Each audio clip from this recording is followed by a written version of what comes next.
नमस्कार, स्वागत है आप सभी का आपके अपने यूट्यूब चैनल एन विशा क्लासेस में। साथियों, पिछली क्लास में हमने अध्ययन किया था कोठारी आयोग के बारे में और आज भी हम कोठारी आयोग के बारे में अध्ययन करेंगे।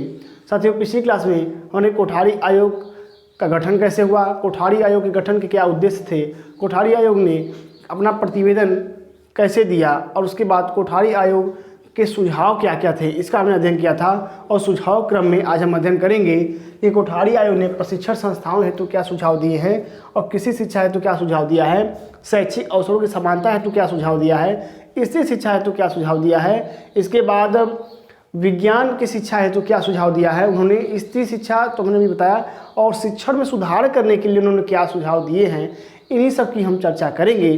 तो कापी पेन उठा करके तैयार हो जाइए। चैनल पहली बार विजिट कर रहे हैं तो चैनल को सब्सक्राइब कर लीजिए, बेल आइकन को प्रेस कर लीजिए। ठीक है, तो चलिए हम शुरू करेंगे कोठारी आयोग के सुझाव। तो देखिए, जैसा कि लिखा हुआ है प्रशिक्षण संस्थाओं हेतु सुझाव, यानी कि प्रशिक्षण संस्था जैसे कि हमारा जो ट्रेनिंग कॉलेज है उनके लिए क्या सुझाव दिए थे कोठारी आयोग ने, इसकी हम बात करेंगे। तो देखिए, सबसे पहले है कि सेवारत अध्यापकों के पास शिक्षा की उपाधि के अतिरिक्त परास्नातक की 2 उपाधियां हों।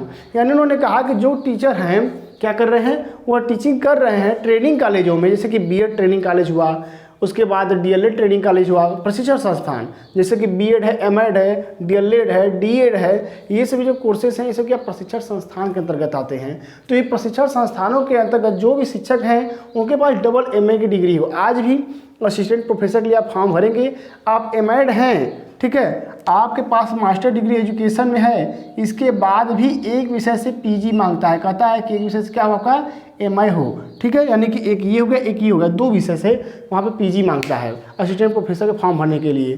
तो यही चीज़ कह रहा है कि उनके पास क्या हो, उनके पास 2 परास्नातक की उपाधि हो। आगे है कि अध्यापकों में डॉक्टरेट प्राप्त उपाधि वाले शिक्षकों का उचित अनुपात हो, यानी ऐसे अध्यापक हों जो पीएचडी धारक हों, चूँकि जब उनके पास अच्छी डिग्री रहेगी तो अच्छा पढ़ाई का माहौल बना सकेंगे, वह गुणवत्तापूर्ण शिक्षा प्रदान कर सकेंगे। इसीलिए कह रहा है कि जो भी अध्यापक हों वो क्या हों, डॉक्टरेट प्राप्त उपाधि वाले हों, यानी पीएचडी की अर्हता रखते हो, पीएचडी की उपाधि उनके पास हो। ऐसे अध्यापकों का भी महाविद्यालय में ट्रेनिंग कॉलेजों में होना जरूरी है। आगे है कि प्रशिक्षण संस्थान में प्रयोगात्मक विद्यालय हो। प्रयोगात्मक विद्यालय मतलब यह है कि प्रयोगशाला हो। ठीक है, क्या हो, प्रयोगशाला हो, विद्यालय में प्रयोग कराने के लिए व्यवस्था होनी चाहिए। आगे है प्रशिक्षण संस्थान में छात्राध्यापकों से कोई अतिरिक्त शुल्क न लिया जाए, यानी जो भी अध्यापक पढ़ रहे हैं, छात्राध्यापक, ठीक है, जो भी प्रशिक्षार्थी पढ़ रहे हैं बीएड, एमएड, डीएलएड, डीएड, तो उनसे कोई अतिरिक्त शुल्क न लिया जाए। लेकिन होता क्या है, स्थिति कुछ और धरातल स्तर पर आप जानते इस बात को हैं कि अलग से हमसे लिया जाएगा शुल्क, जैसे कि परीक्षा फॉर्म के नाम पे, प्रैक्टिकल के नाम पे इत्यादि माध्यमों से शुल्क उनसे वसूला जाता है। ठीक है, और यह शुल्क थोड़ा बड़ा नहीं, बहुत ही ज़्यादा, कहीं कहीं 2000, कहीं 3000, कहीं 5000 तक सुनने को आता है कि परीक्षा फॉर्म के नाम पे लिया जाता है। तो ये उन्होंने कहा कि कोई अतिरिक्त शुल्क न लिया जाए। ठीक है, आगे है कि प्राथमिक शिक्षक प्रशिक्षण संस्थानों के अध्यापकों की न्यूनतम शैक्षिक योग्यता परास्नातक प्लस बीएड या एमएड हो। उन्होंने कहा कि जो डीएलएड वाले ट्रेनिंग कॉलेज हैं वहाँ जो शिक्षक हैं उनकी शैक्षिक योग्यता जो है वह क्या हो, बीएड हो या एमएड हो, और उसके साथ साथ एक विषय में पीजी हो। और उसके बाद उन्होंने कहा कि जो माध्यमिक स्तर के प्रशिक्षण संस्थान, जैसे कि आपका बीएड हो गया, तो बीएड ट्रेनिंग कॉलेज में जो टीचर हैं वह कम से कम क्या हो, वह पीजी हो और पीएचडी हो, या तो पीएचडी का नहीं है तो उसमें एमएड होने चाहिए। ठीक, यह बात इन्होंने माध्यमिक शिक्षक प्रशिक्षण संस्थानों के अध्यापकों के लिए कही। ठीक, चूँकि माध्यमिक जानते हैं कि कक्षा 11-12 पढ़ाने के लिए ये बीएड का कोर्स है, ठीक, न कि डीएलएड है, तो यहीं के अध्यापकों के लिए कह रहा है। आगे देखेंगे हम, स्नातक उत्तीर्ण छात्रों को ही शिक्षक प्रशिक्षण संस्थान में प्रवेश मिले, यानी जो छात्र बीए में उत्तीर्ण हो गए हैं उन्हीं को शिक्षक प्रशिक्षण संस्थान यानी कि बीएड में, डीएलएड में एडमिशन मिले। बीए के लिए नहीं, मतलब ग्रेजुएशन में एडमिशन अगर लेना है, ठीक है, तो वह क्या हो, स्नातक उत्तीर्ण हो। स्नातक उत्तीर्ण का मतलब है कि बीए पास हो, बीएससी हो, बीकॉम हो, बीबीए हो, बीटेक हो, ऐसे छात्रों को जो ट्रेनिंग कॉलेज है उसमें एडमिशन मिले, बीएड करने के लिए, डीएलएड करने के लिए, एमएड करने के लिए। आगे देखेंगे, प्रशिक्षण संस्थानों में व्याख्यान विधि के साथ सेमिनार का आयोजन किया जाए, यानी जो ट्रेनिंग कॉलेज है वहाँ पे क्या हो, लेक्चर वेक्चर का यूज होता ही है, इसीलिए मैं कहता हूँ कि मैं लिखवाता कहूँ लेक्चर ज़्यादा देता हूँ। कि आप नोट्स खुद बनाइए। तो लेक्चर मेथड के साथ साथ सेमिनार का भी समय समय पर आयोजन किया जाना चाहिए। आगे है कृषि शिक्षा हेतु सुझाव। कृषि शिक्षा हेतु कोठारी आयोग ने सुझाव दिए हैं। सबसे पहला इन्होंने सुझाव दिया कि प्रत्येक राज्य में कृषि विश्वविद्यालय की स्थापना की जाए। दूसरा इन्होंने कहा कि योग्य शिक्षकों की नियुक्ति हो और समय समय पर उनके प्रशिक्षण के लिए भी एक भवन का निर्माण किया जाए, एक संस्थान का निर्माण किया जाए जहाँ की वो प्रशिक्षण प्राप्त कर सकें। ऐसे प्रशिक्षण केंद्र की व्यवस्था की जाए। फिर इन्होंने कहा कि प्रायोगिक कार्य पर विशेष ध्यान दिया जाए। जो प्रैक्टिकल वर्क होता है कृषि, चूँकि कृषि है तो थ्योरी से काम होगा नहीं, तो जो प्रायोगिक कार्य है उसमें विशेष ध्यान दिया जाए किस तरह से बुआई कटाई होती है। आगे इन्होंने कहा कि जो महाविद्यालय हैं उनके पास 200 एकड़ की ज़मीन होनी चाहिए। ठीक है, कम से कम 200 एकड़ की ज़मीन हो जिससे कि वह कृषि शिक्षा प्रदान कर रहे हैं तो उस पर खेती बाड़ी करके बच्चों को प्रायोगिक ज्ञान प्रदान कर सकें। और यही चीज़ विश्वविद्यालय के लिए बढ़ करके आपका 1000 एकड़ हो जाता है। इन्होंने कहा कि जो विश्वविद्यालय है उसके लिए 1000 एकड़ और जो महाविद्यालय है उसके लिए 200 एकड़ भूमि होनी चाहिए, तभी उसे मान्यता मिलेगी किसके लिए, कृषि विश्वविद्यालय के रूप में। उन्होंने कहा प्रत्येक विश्वविद्यालय के पास 1000 एकड़ की भूमि का फार्म होना चाहिए। ठीक है, यही बात इन्होंने कही है। तो आप इसकी साइड ले लीजिए और फिर इसके बाद हम आगे आपको बताते हैं कि शैक्षिक अवसरों की समानता हेतु आयोग ने अपने क्या सुझाव दिए थे। ठीक है, कहना हट जाता हूँ।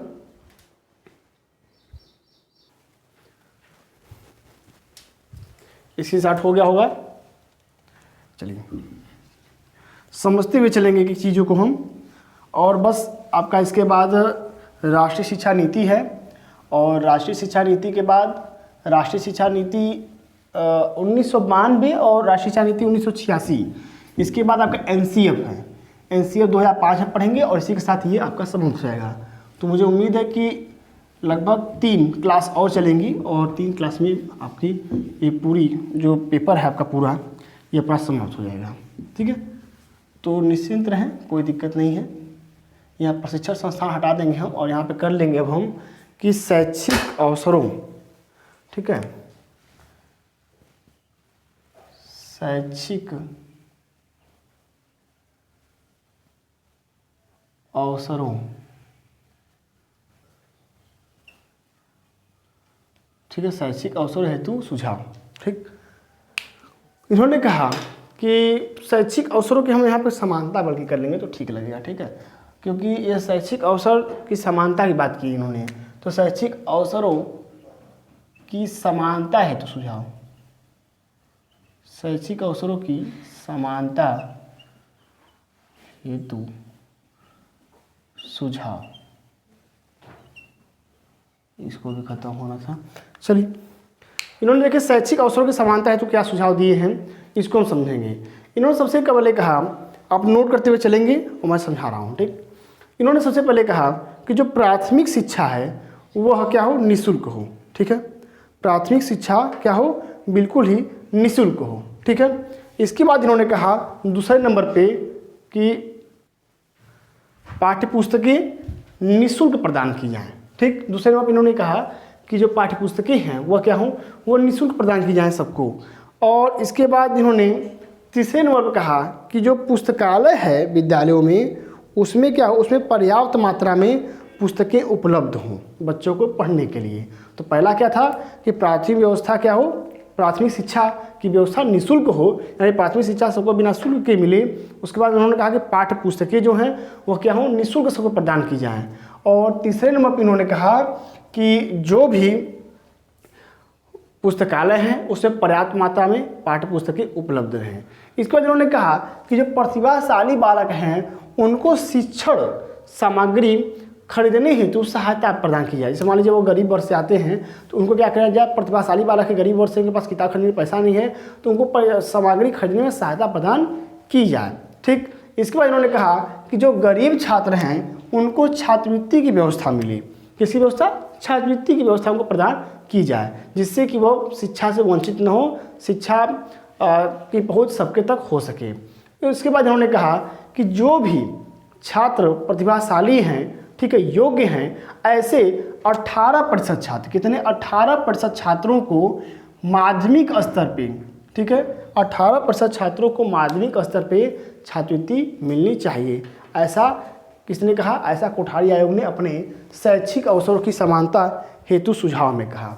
ठीक, तो ये तो हो गया शैक्षिक अवसरों की समानता हेतु सुझाव।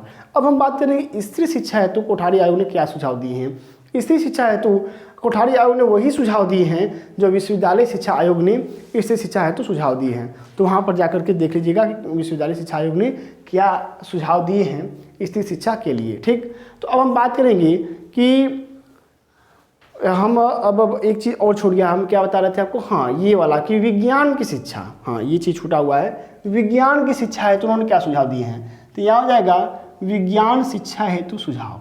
ठीक, विज्ञान शिक्षा, विज्ञान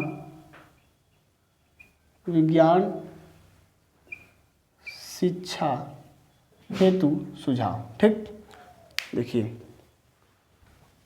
इसको पास लिखेंगे तो अच्छा लगेगा। ठीक, विज्ञान शिक्षा हेतु सुझाव। हालांकि कि सुझाव बहुत अच्छे थे, लेकिन वो क्या है कि थोड़ा लंबा था इनका सुझाव जो था। चलिए, तो विज्ञान शिक्षा हेतु सुझाव देखेंगे हम। सबसे पहला इनका सुझाव था विज्ञान शिक्षा हेतु, इन्होंने कहा कि जो विज्ञान की शिक्षा प्रदान की जा रही है वह देश के आर्थिक, ठीक है, देश के आर्थिक व औद्योगिक विकास से संबंधित हो। किससे? आर्थिक विकास से संबंधित हो और औद्योगिक विकास से संबंधित हो।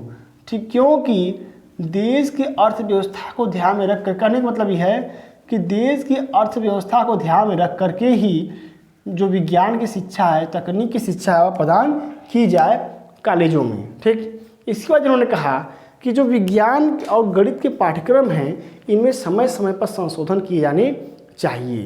एक तीसरा इन्होंने सुझाव दिया, ये तो हो गया हमारा दूसरा, संशोधन की बात। ठीक, तीसरा इन्होंने कहा कि जो विज्ञान के प्रैक्टिकल वर्क है उस पर ज़्यादा जोर दिया जाए, क्योंकि विज्ञान रटंत विद्या नहीं है। विज्ञान जो है वह करके सीखने वाली चीज़ है, तो प्रायोगिक, ठीक है, प्रायोगिक, इन्होंने कहा कि प्रायोगिक कार्य पर बल दिया जाए।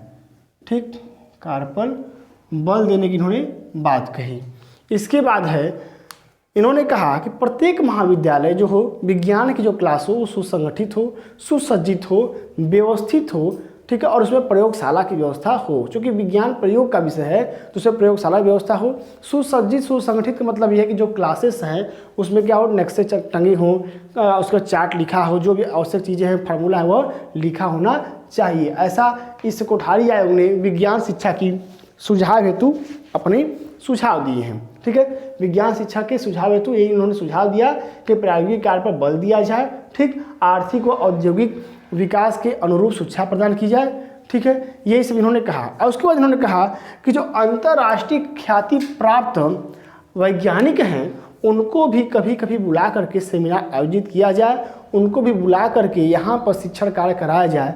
लेकिन मुझे तो नहीं लगता है कि ऐसा कोई कर सकेगा, क्योंकि भारत का पैकेज और विदेश का पैकेज अलग होता है। और कुछ लोग सिर्फ रुपया के लिए ही बने होते हैं, जहाँ रुपया ज़्यादा मिलेगा वहाँ जाते हैं। कई कुछ ऐसे भी व्यक्ति हैं, महानुभाव हैं, जो कि पूरी ज़िंदगी देश के लिए न्यौछावर करने पे तुले हुए हैं और लगे हुए हैं, जैसे कि APJ अब्दुल कलाम जी और इत्यादि कई सारे महान वैज्ञानिक हुए। ठीक है, जिन्होंने कि अपना पूरा योगदान देश के विकास के लिए दिया, लेकिन आज ज़माना वैसा नहीं रह गया है। तो यही है कि विज्ञान शिक्षा हेतु सुझाव। ठीक है, चलिए, उम्मीद करता हूँ कि आपको समझ में आया होगा कि शैक्षिक अवसरों की समानता, विज्ञान शिक्षा हेतु क्या सुझाव हैं। इसके बाद इन्होंने उच्च शिक्षा हेतु जो शिक्षा प्रशिक्षण संस्थान थे इसके लिए क्या सुझाव दिए हैं। ठीक है, अब इसके बाद हम करेंगे कि इसका मूल्यांकन। ठीक है, कि इन्होंने मूल्यांकन की पद्धति पर क्या क्या अपने सुझाव दिए हैं। ठीक है, तो चलिए शुरू करते हैं। मूल्यांकन,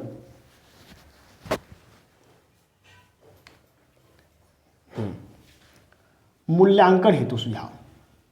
इन्होंने मूल्यांकन हेतु भी सुझाव दिए हैं। मूल्यांकन मतलब कि कापियां जो चेक होती हैं वह कैसे चेक की जानी चाहिए। ठीक है, मूल्यांकन, मूल्यांकन, मूल्यांकन हेतु सुझाव। अब देखिए मूल्यांकन हेतु क्या सुझाव दिए हैं। मूल्यांकन हेतु उन्होंने बस एक ही चीज़ कहा कि कभी कभी सेमिनार आयोजित करके, वर्कशॉप आयोजित करके मूल्यांकन की नवीन प्रविधियों का ज्ञान शिक्षकों को कराया जाना चाहिए। सबसे पहला इनका है। दूसरा इन्होंने कहा कि एक परीक्षक 500 से ज़्यादा कापियाँ चेक न करें। ठीक है, ऐसा नहीं कि क्योंकि 500 कापी चेक करना है उससे ज़्यादा कर दिए तो वो जल्दी जल्दी चेक कर देगा, जल्दी जल्दी चेक कर देगा, अच्छे से मूल्यांकन नहीं कर पाएगा। तो एक से परीक्षक जो है 500 से ज़्यादा कापियों का मूल्यांकन नहीं करे, ठीक है। लिमिटेशन इन्होंने 500 लगा दी। इसके बाद इन्होंने कहा कि मूल्यांकन के लिए वेतन न दिया जाए, कोई अलग से पैसा न मिले। जैसे आज कापियों के लिए पैसा मिलता है तो ऐसा नहीं मिलना चाहिए, ठीक है। ऐसा इन्होंने कहा कि जो मूल्यांकन है उसके लिए एकदम कोई भी पारिश्रमिक न मिले मूल्यांकन हेतु, इन्होंने ऐसा कहा, ठीक। तो मूल्यांकन की बात हो गई। अब हम बात करेंगे कि शिक्षण में सुधार है तो इन्होंने क्या सुझाव दिए हैं, ठीक है। शिक्षण में सुधार, चलिए देखिए, शिक्षण में मूल्यांकन के बाद है शिक्षण में सुधार। बस समझाता चलूँगा, आप समझदार हैं, नोट्स बनाते चलिए। शिक्षण में सुधार यानी जो शिक्षण कार्य किया जा रहा है उसमें सुधार कैसे हो इसकी बात, ठीक। देखिए इन्होंने सबसे पहले कहा शिक्षण के सुधार हेतु कि रटने की जगह, ठीक है, रटने की जगह समझने पर बल दिया जाए। किस पर दिया जाए? समझने पर, कि बालक रटन प्रवृत्ति का विकास न हो उसके अंदर, वो समझ के चीज़ों को हल करता चले, ठीक है। इसमें उन्होंने कहा कि व्याख्यान देने के बाद समझने के लिए कुछ समय दिया जाए, कि बालक कुछ देर उसको क्या करे, व्याख्यान के बाद कुछ देर समझ को दिया जाए कि वह समझे। लेकिन होता क्या है, अगर कुछ चीज़ पढ़ा करके जाएंगे तो उनका बच्चा हल्ला करने लगेगा, ठीक है। इसके बाद उन्होंने कहा कि समस्या समाधान विधि, टीचिंग में समस्या समाधान विधि को महत्व दिया जाए, ठीक है। यह समाधान जो विधि है इसको महत्व दिया जाए, समस्या समाधान विधि को, ठीक है। और इसको उन्होंने कहा कि जो शिक्षक है उसको 7 दिन से ज़्यादा की लगातार छुट्टी न मिले। कितने दिन से? 7 दिन से ज़्यादा, ठीक।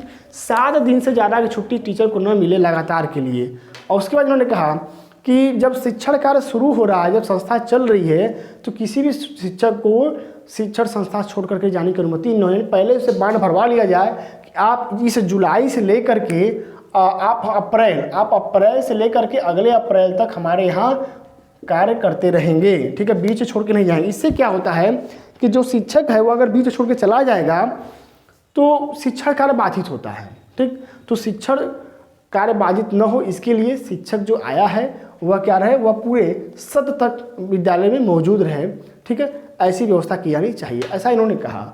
और हम कोठारी आयोग का मूल्यांकन करेंगे। कोठारी आयोग ने क्या दोस्त हैं, क्या गुण हैं, इसकी हम चर्चा आप करेंगे, ठीक है। तो चलिए अब हम बात करेंगे कोठारी आयोग के मूल्यांकन की, ठीक।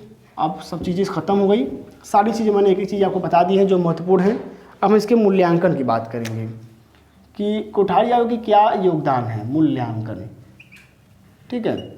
चलिए अब हम मूल्यांकन की बात करें तो देखिए मैंने लिखा हुआ है, अंततः कहा जा सकता है कि भारतीय शिक्षा आयोग ने भारत की शिक्षा के समस्त पहलुओं का गहनता से अध्ययन किया।